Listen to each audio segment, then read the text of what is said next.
Well, one thing that every single religion and that every person has in common is suffering. If you've never suffered in your life, just give it a little bit of time and trust me, it'll come to you.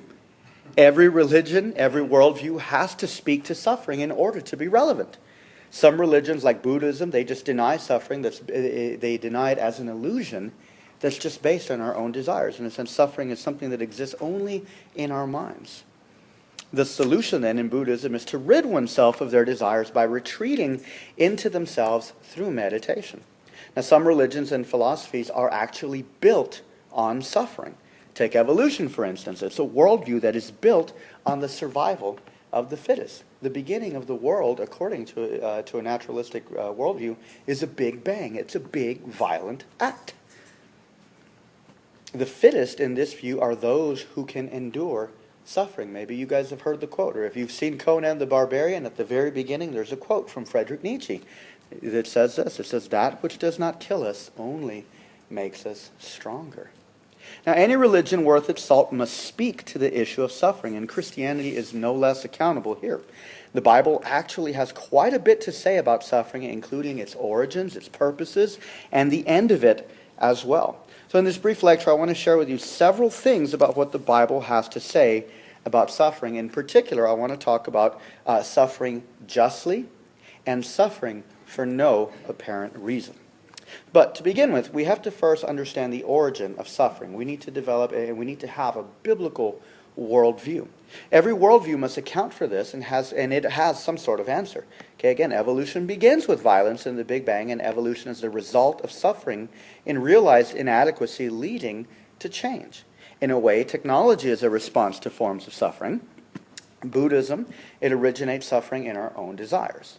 Some people believe in karma, and that suffering in the present life is for evil that has been committed in a previous life. Westerners usually do not hold to the reincarnation teaching that makes this possible. However, Westerners, for the most part, are at least willing to assert that some of our suffering is the consequence of previous actions toward people. Okay? You guys have all seen it, right? When something bad happens to somebody and we tell them that's what you get. That's how we use that. In a sense, that's kind of like a halfway karma for us, right? That's all for me. Now, the Bible begins with something totally different. In the beginning, there was no place for suffering. In Genesis 1, God speaks creation into existence, and he pronounces it all good, even very good. He gives his own benediction on it. Hence, from a biblical perspective, we must begin with the presupposition that suffering is not part of the fabric of the universe.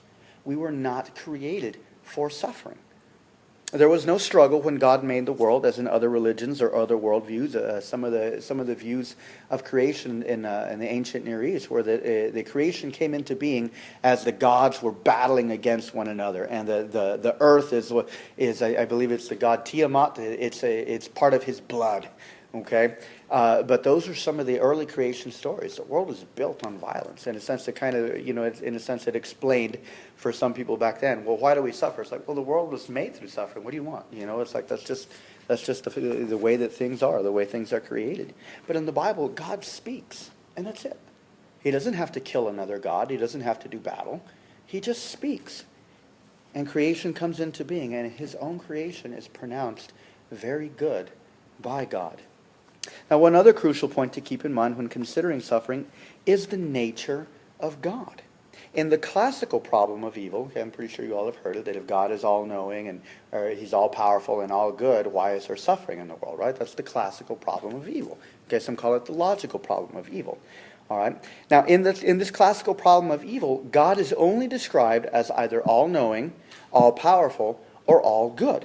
Okay, and these attributes of God are usually stated in such a way that they are pitted against each other in the light of the existence of evil. So the argument kind of goes, well, if evil exists, and if God is all good, well, then he must not be powerful enough to be able to stop evil. Well, if he's powerful enough to stop evil, but evil still exists, he must not be all good.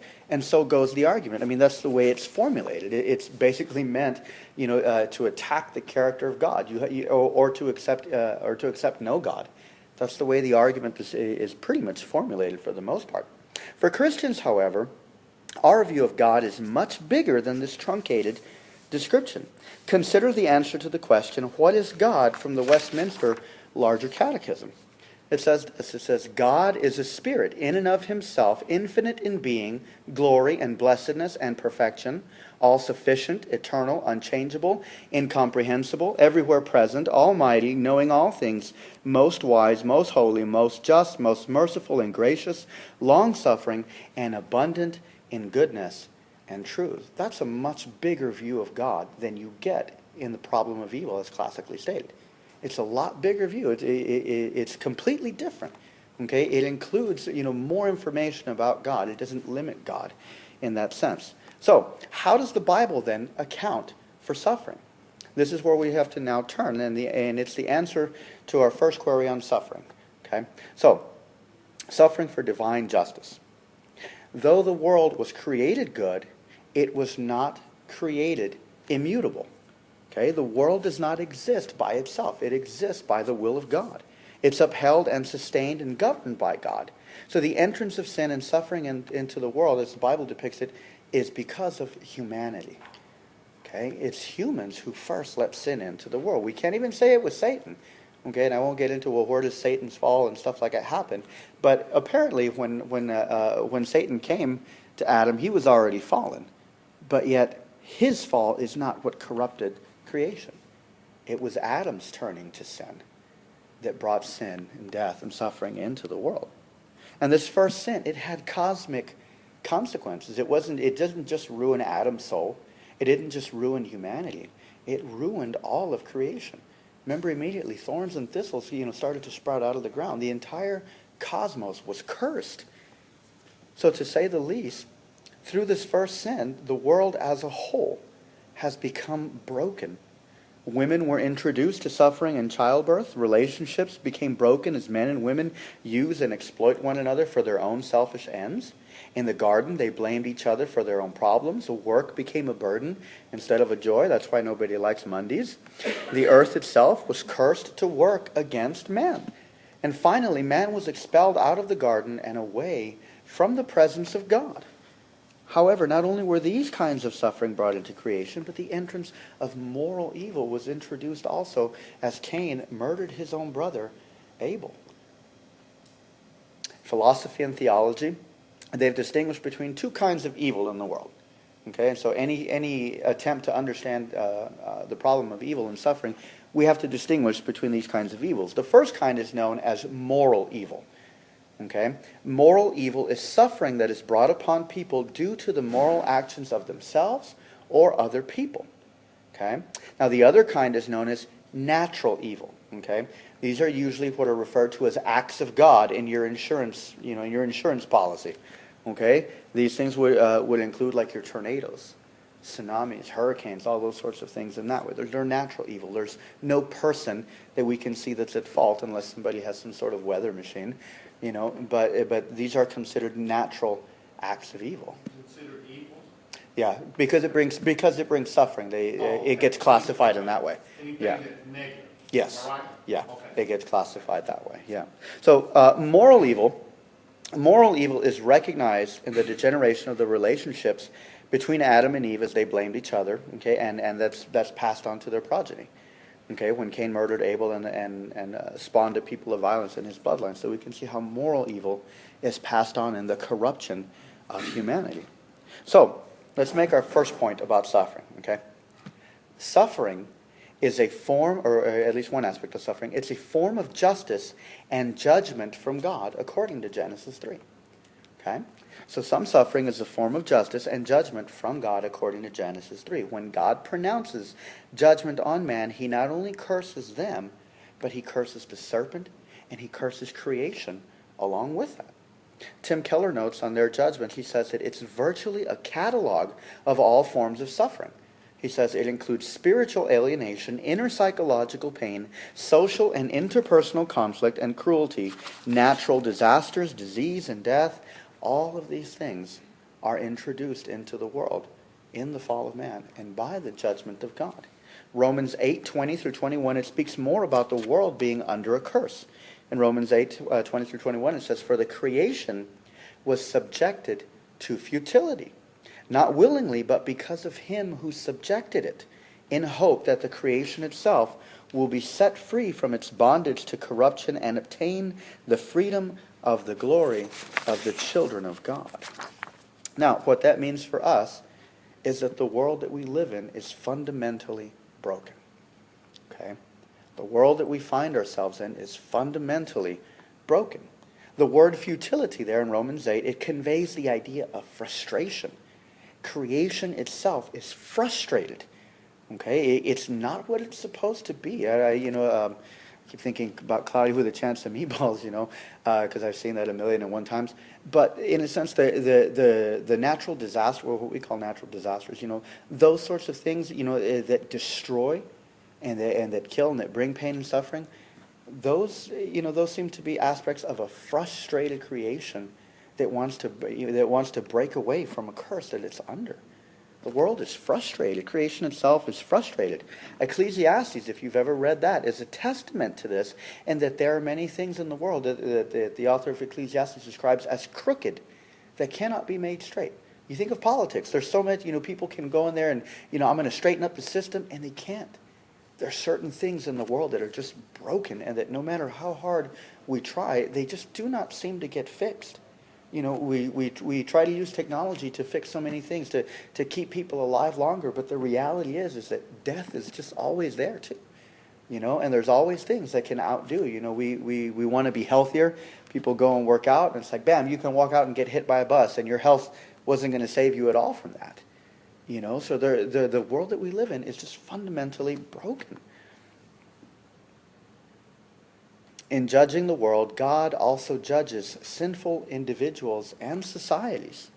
We see this in the judgment on Cain. We see it on Sodom and Gomorrah in the harem in the Old Testament. The harem, or as they call it, is that's the devotion to destruction of all the Canaanites. That Israel was supposed to go into the land and just destroy everybody. Okay, that was an act of God's judgment. But closer to home, the sentence of death is over every human being as pronounced by God. Remember the warning to Adam. In the day that you eat of it, you shall surely die. Just because it didn't come right away, that doesn't mean it wouldn't come. And it did come. And we've all been alive long enough to see people pass. We know that death is a reality. That hangs over every single one of us. We must not think that the world or creation is simply this sort of neutral ground in which God seeks to impose his will and we're trying to impose ours. Rather, we need to understand from a Christian perspective that this is God's world and we have broken it. Years ago, there was a newspaper column, I think this was back in the 50s, when this newspaper column kind of just put out this random thing, kind of like one of those Dear Abby sort of things, and they asked their readers, what's wrong with the world? Send in your answers. And G.K. Chesterton, if you're familiar with him, he's like the Catholic version of C.S. Lewis, okay? But he writes in, apparently, and he puts a very short response, and he says, I am what's wrong with the world. And that's it. And that was his answer. He's like, what's wrong with the world? Me.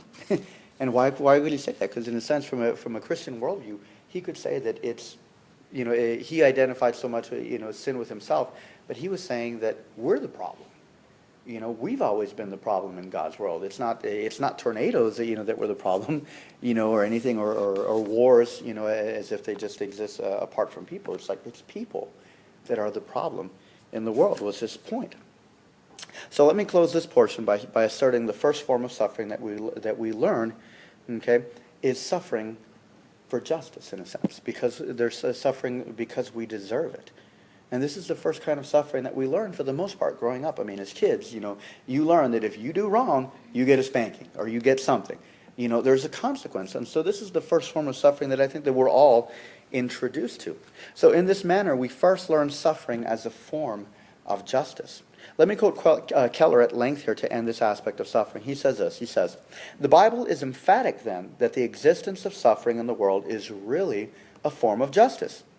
But suffering as judgment does not end with original sin and the initial expulsion from the garden.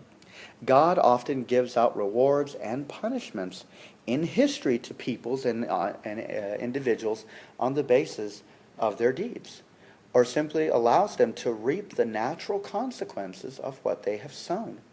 The book of Proverbs is filled with examples of what has been called retributive justice. Stinginess often leads to want because the miser has no friends. A lazy and undisciplined person can suffer hunger. A person who chooses the wrong friends often comes to grief. Much of the wisdom literature is very clear that suffering comes in all these instances because certain behavior goes against the grain. It goes against the grain of the universe, violating God's moral order as much as trying to fly off a cliff violates the laws of gravity. Now, there's another form of suffering, and this is probably the one why I figure everybody is here. Okay, it's the one that leads people to question suffering the most and the existence of evil and stuff like that, and that is the suffering for no apparent reason. The mysterious form of suffering that just seems senseless. It just doesn't seem to make any sense. That when we try to look for a cause, we can't find it. We can look back in our lives and, well, what did I do to deserve, this particular thing that I'm going under? And we look back and we look back and we look back, and we just can't seem to find it. That's where a lot of doubt comes in. Yeah. So this is probably the one where you guys are really here. This is the one that people have most questions about. But nonetheless, we have to establish that there is some suffering that we do deserve and that we do bring upon ourselves. So this is the suffering, okay? This is the suffering of those tragic deaths, okay? This is the suffering, basically, that life teaches later. As you get older, you're a little kid. You don't understand. You don't even contemplate these things, But this is the suffering that leads people to cry out to God. Why? This is the most mysterious form of suffering because it seems senseless for all practical purposes. What's the purpose of the death of a newborn child? What is the purpose of a child sold into slavery in the sex trade market? What is the point of 3,000 deaths on 9/11? Typical responses to the problem of evil and suffering have included arguments such as the free will defense. Now, in short, if you guys are not familiar with this explanation is that because God made us with free will, there exists real capability for evil. Okay? Now, this explanation helps us to deal with moral suffering, okay, but it does not address suffering in all aspects. It doesn't address natural evil. Okay, it doesn't address those. It's like, okay, if free will is the only answer that we have for why suffering exists, whose will created the tornado? Whose will created the tsunami in Japan? Whose will created the hurricane in Haiti? How do we answer that with this sort of defense? So, secondly, okay, so that's one point against that. Now, secondly, we have to ask the question, too, whether it is true that God could not have created us except without autonomous wills. That's one big presupposition in that. Now, in this case, the power of God is challenged, and God really does become powerless against some forms of evil and suffering. The Bible denies the premise of limitations on God. God is not limited. That's what it means when it says that He's infinite. Okay, that He's with all power. God doesn't have limitations. Rather, God is depicted consistently as all-powerful and sovereign over all things. And thirdly, we should consider that the Bible portrays sin as slavery and not as freedom. The Bible depicts sin as slavery, not as freedom. So in the free will defense, there's a portion of evil and suffering that makes sense because we can say, well, there's an evil that's deserved at some level. So in that sense, suffering seems fair. It's like you do this, you get that. It seems to be pretty straight up. Okay, kind of, that's for some people, that's why karma makes sense. It seems very, very just. Okay, it's you do this, you get that, and that's it. Okay, every bit of suffering we get in that sort of view is deserved. Okay, however, those views hit a brick wall when it comes to suffering that does not have a proximate cause. That's where it hits the brick wall. In that view, suffering is very mechanical. You touch a hot stove, you get burnt. It makes sense, right? But what did I do to lose a loved one? What did that baby do who died of SIDS? Those are where that view really hits a brick wall and where it really starts to come home. Whose fault is that? Who did that? And We- then blame it on God. Blame it on God, yeah.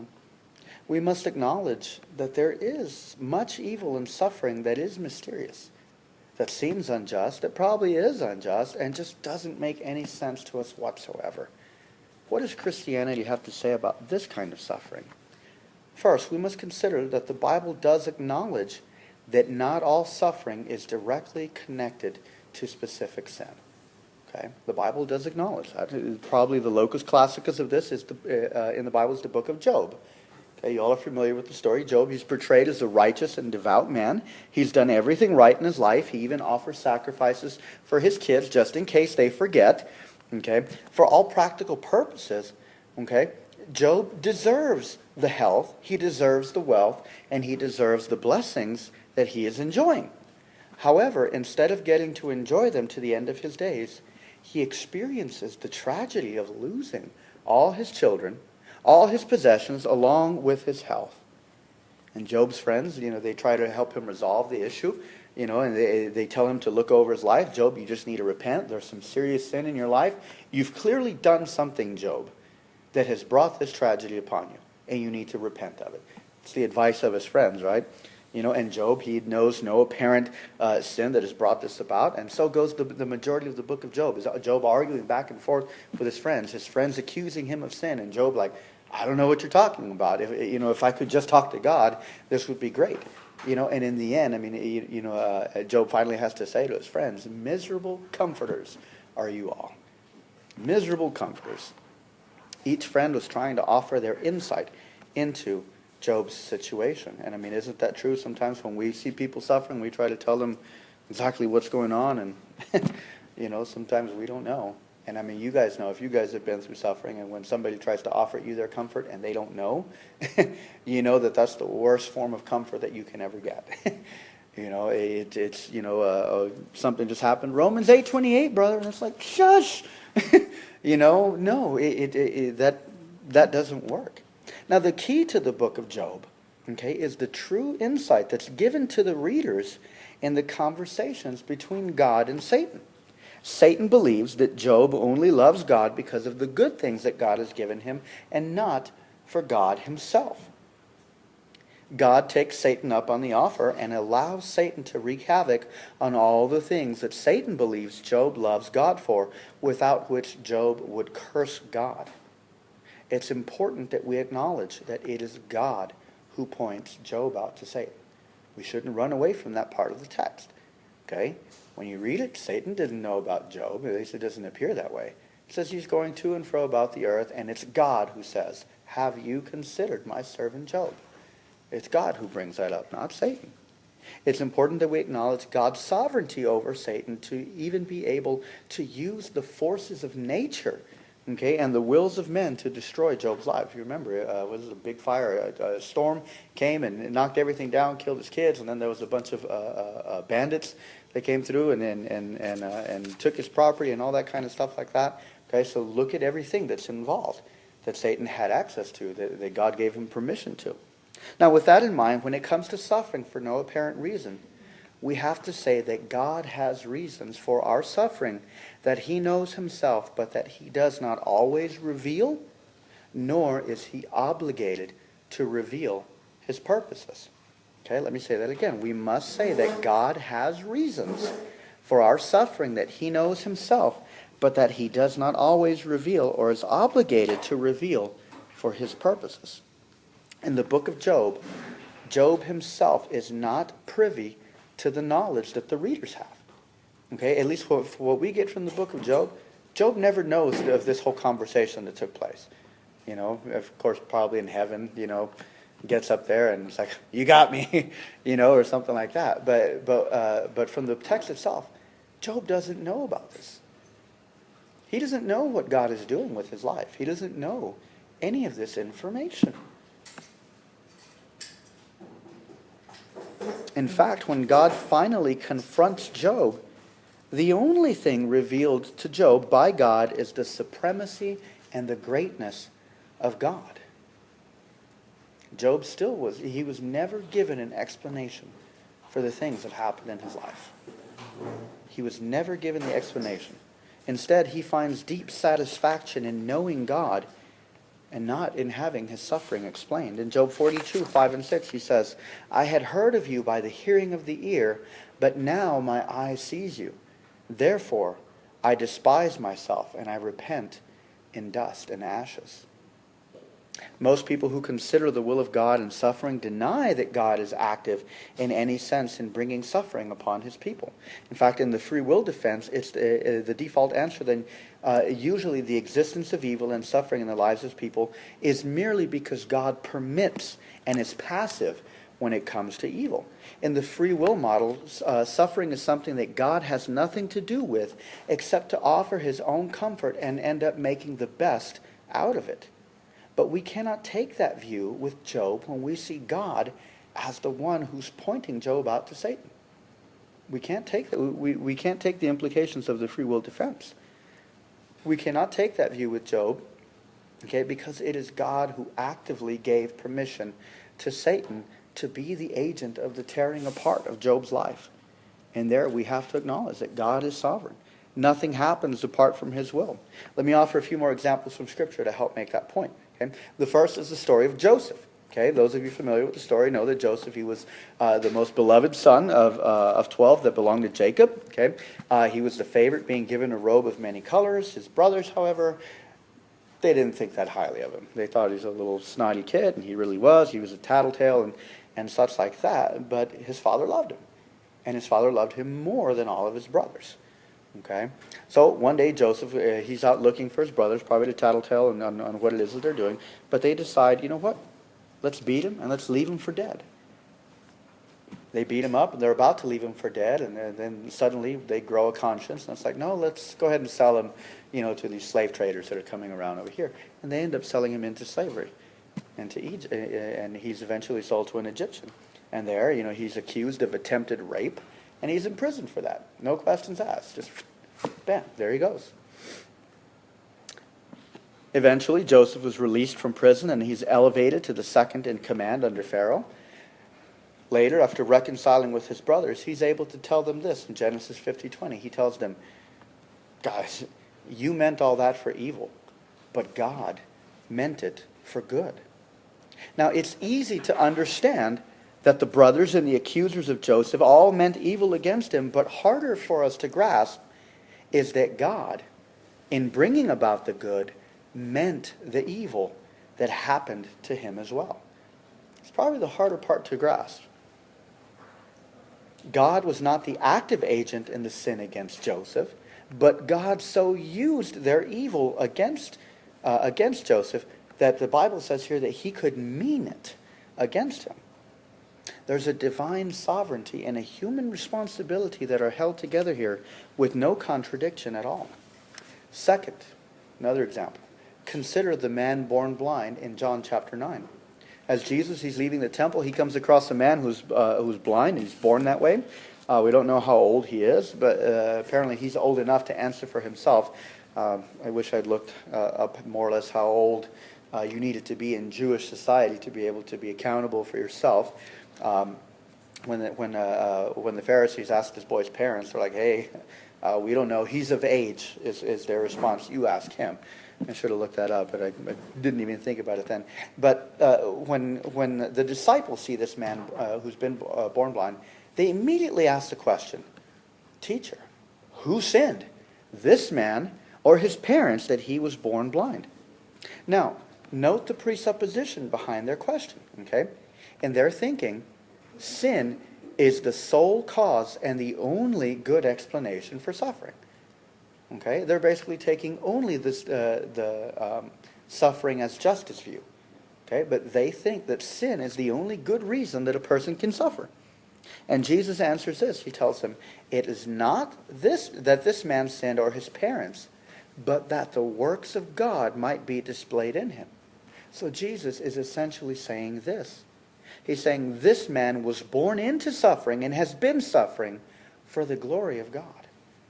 In a sense, Jesus is saying, this man was born this way for me, so that I could show the works of God through him. He was born that I might be glorified in what I am about to do for him. So what Jesus has just done here, Jesus has just revealed that the glory of God is just as much of a reason for going through suffering as the justice of God. Okay, let that one sink in. The glory of God is just as much of a reason for going through suffering as is the justice of God. Now, going back to Job, okay, we have to face the reality that in some way, God is behind our suffering. We have to face that, especially as Christians. If we're going to have a Christian worldview, we have to acknowledge that. If God is the ruler, if God is the king of this world, then nothing happens in this world apart from the permission of the king. This is our Father's world. I mean, isn't that what we sing in the hymn? This is my Father's world. Everything is his. Now, in justice, God's wrath, God's holiness, and God's righteousness, they have every right to inflict temporal punishments that bring suffering into our lives. But we also have to recognize that God is sovereign over evil and suffering that comes into our lives apart from any known sin. That is to say, God is free to use even evil and suffering to glorify himself. Now let's make this a bit more real. I mean, in some ways, I mean, these are where, in a sense, where the theology has to start to meet the road, right? Hurricane Katrina, 1,300 lives lost. September 11th, about 3,000 lives. More than 20,000 killed in the Japan tsunami in 2011, and lots of damage to that country. 200,000 lives lost, according to one report, in the Haiti earthquake of 2010. What do we have to make sense of these events? What do we have to make sense of these events? We need something. We have to make sense not only of these, but I mean of our own tragic losses. We have to make sense of the broken relationships that have broken our hearts. We have to have something to make sense of real life. In Christianity, God is what helps to ground and help make sense. Not necessarily understand every single thing, but there's a grid, there's a framework that we can interpret the world and that we can look at suffering through that helps us to, at least to be able to understand, why are we suffering in this world? So Christianity has no specific answers, in a sense, for all the individual situations. What I mean by that is I can't go to the Bible verse and, okay, this you're suffering for this. Oh, well, here's there it is right there, and I can just look up the manual.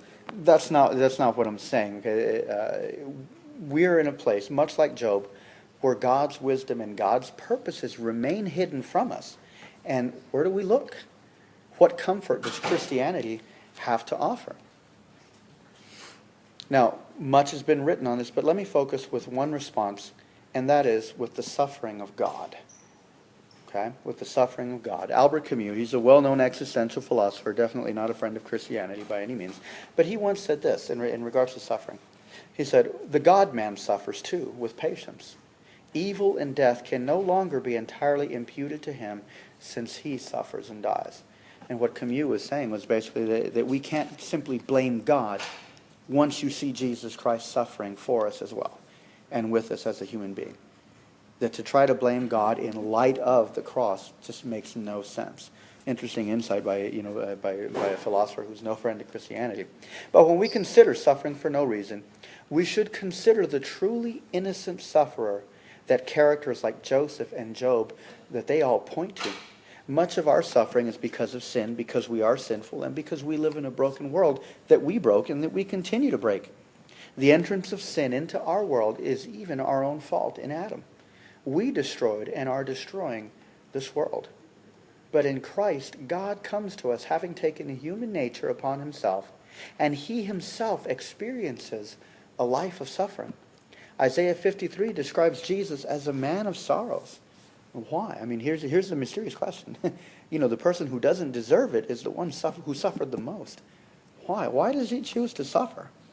The answer is that God has chosen to suffer the true evil and the true suffering that we deserve in order to rid the world of suffering once and for all.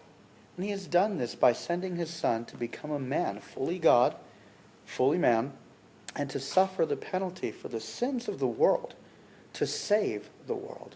Not just individual souls, but in a sense to redeem all of creation, to redeem the entire cosmos. According to Acts 2:23 and 4:27, the most heinous crime ever committed by mankind against God, the very murder of the Son of God, was completely planned out and ordained to serve the ultimate good, which is the salvation and the restoration of the entire created order. On the cross, Jesus Christ was the true Joseph who was beaten by his brothers and handed over to die. He was falsely accused and not merely left in prison to rot, but put to death on a cross. Jesus, more than Job, was the truly innocent sufferer with not even a hint of original sin or corruption in his body. So let me close by a few things to just kind of give some perspective on this. First, okay, though God may not always reveal the reasons for our suffering, this does not mean that our suffering is apart from his own sovereign wisdom. Okay? So even though we cannot discern a reason, it doesn't mean that there is no good reason. Okay? We need to keep that in mind. Okay? And this is part of why having a personal God, behind our suffering can help make sense ultimately of it. Maybe not at the moment, but you guys know if you've been through suffering. You look back 2020 and you see the wisdom of God. Okay? Hindsight is 2020. There are many things that we wish that did not happen in our lives. Okay, and yet after having gone through them, there's a sense in which we kind of come out of it and say, boy, I'm glad I went through that. It's made me a stronger person. It's brought about things that I never would have known either about myself or brought about good, that wouldn't have happened apart from the suffering. I exercise a lot, which means I purposely inflict suffering on my body in some ways, right? But this kind of has the same idea. There's always a reason, for it, and it might be tough, at the end, but you come out, in a sense, you come out forged. When we think about God behind suffering, God also is trying to forge us. He's trying to make us and mold us into the image of Jesus Christ. And that's not always easy because we hang on to our sin and we hang on to our idols. And a lot of times the suffering that we feel is, in a sense, God putting us under the knife, in a sense, going through spiritual surgery to remove those things, from us and from our hearts especially. So thus, just because we cannot perceive a valid reason for our suffering, it does not follow that there is no such reason. Secondly, the suffering in our lives does not mean that God does not love us. Okay? It's very easy for Christians, too, sometimes when you go through very intense suffering to conclude, God must not love me. God's throwing me out. He's cast me away. You can think of the Tom Hanks movie, but it's easy when you're going through suffering to feel that way, like you've just been cast aside, like you no longer matter. But if Christ, the beloved Son of the Father, if he received suffering and death, it was not because God did not love him. So we shouldn't make the connection, I'm suffering, therefore God does not love me. Okay, we shouldn't do that. In fact, the suffering of Christ especially is proof of God's love for us. As a loving parent withholds things that might destroy their child, wouldn't a loving God withhold things that may lead to suffering, but ultimately to our joy? Thirdly, though we do not have every answer, and like I said, tonight is not exhaustive by any means, and even if you guys have asked me specific questions, I don't have all the answers and won't claim to either. Okay, so though we don't have every answer, we do have God's final answer to evil and to suffering. In Revelation 21, 1-5, we read this. It says, "Then I saw a new heaven and a new earth, for the first heaven and the first earth had passed away, and the sea was no more. And I saw the holy city, New Jerusalem, coming down out of heaven from God, prepared as a bride adorned for her husband. And I heard a loud voice from the throne saying, 'Behold, the dwelling place of God is with man. He will dwell with them, and they will be his people, and God himself will be with them as their God. He will wipe away every tear from their eyes, and death shall be no more. Neither shall there be mourning, nor crying, nor pain any more, for the former things have passed away.'" The strength that we need to face our suffering is first to face God's own suffering. That's the grid that we need to look at our suffering through first. If we think our suffering is a mystery, the suffering of God on behalf of sinners is a greater mystery. Not because it lessens suffering, but because we can face our suffering easier in the light of the suffering of Christ and the very suffering of God with us and for us.